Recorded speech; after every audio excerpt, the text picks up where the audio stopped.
I've been a data center technician for 5 years, but it wasn't until the storm of 2019 that I started to notice the servers were behaving strangely.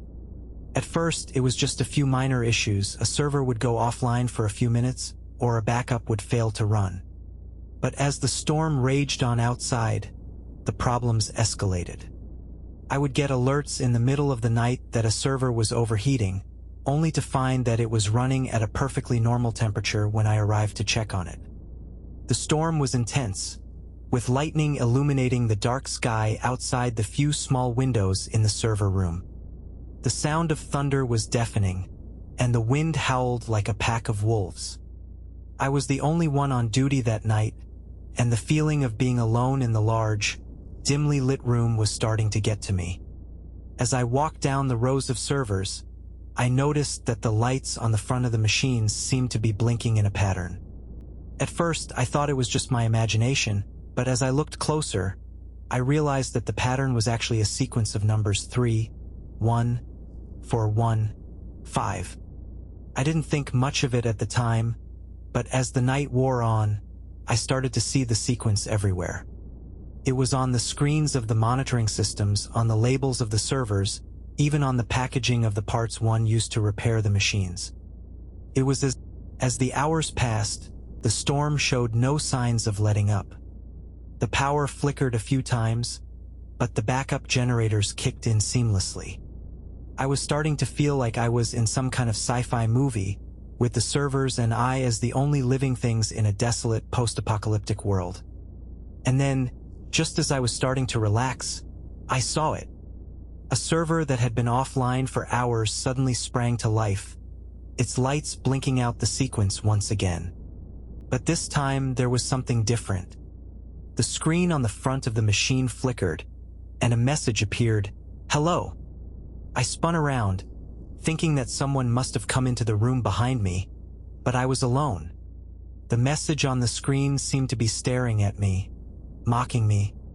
I tried to shake off the feeling of unease, telling myself it was just a glitch, but as I turned back to the server, I saw that the message had changed.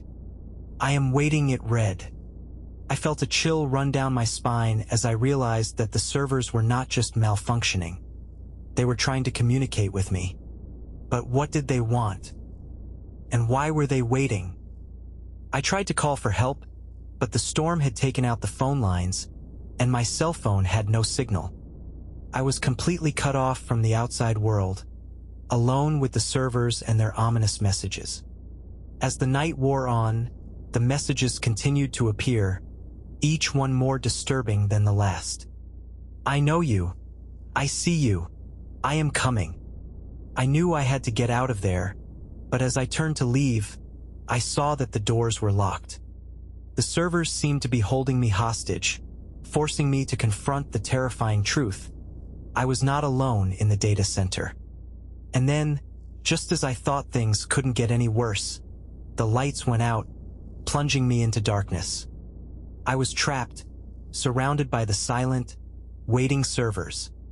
As I stood there, frozen with fear, I heard a faint humming noise, like the sound of a server powering up. And then, the lights flickered back to life, revealing a sight that made my blood run cold.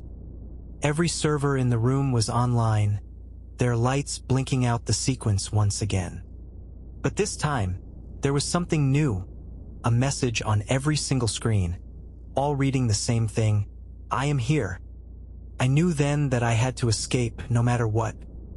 I frantically searched for a way out, but every door I tried led only to more servers, more messages, more terror.